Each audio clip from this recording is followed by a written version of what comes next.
नमस्कार दोस्तों, स्वागत है हमारे YouTube चैनल पर।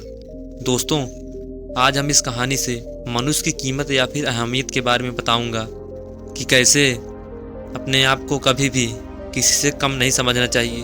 तो चलिए शुरू करते हैं। ये कहानी है, आरव नाम का एक लड़का था। उसके पिता की लोहे की दुकान थी।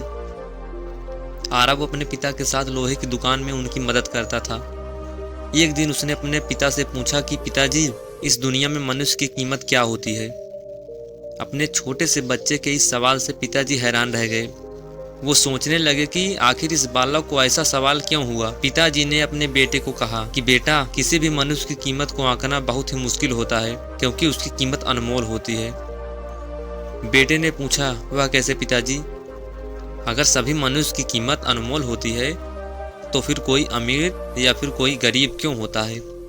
किसी को कम रिस्पेक्ट मिलती है तो किसी को ज़्यादा क्यों मिलती है?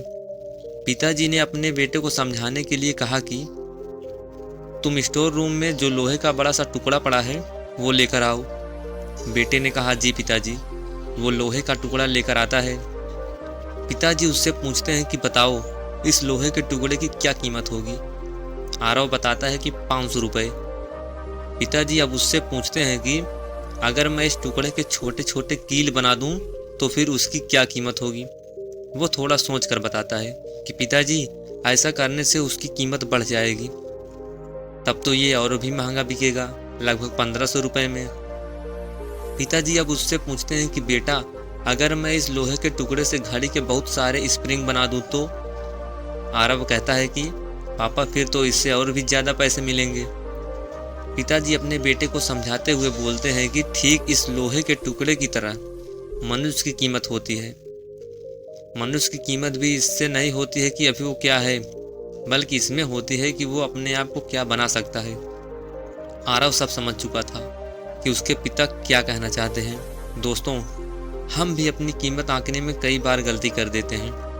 हम अपने प्रेजेंट स्टेटस को देखकर अपने आप को वैल्यूलेस और मीनिंगलेस मानने लगते हैं। हम ये नहीं सोचते हैं कि हम अपने आप को क्या बना सकते हैं और हम अभी क्या हैं, उससे अपने आप कीमत आंक लेते हैं।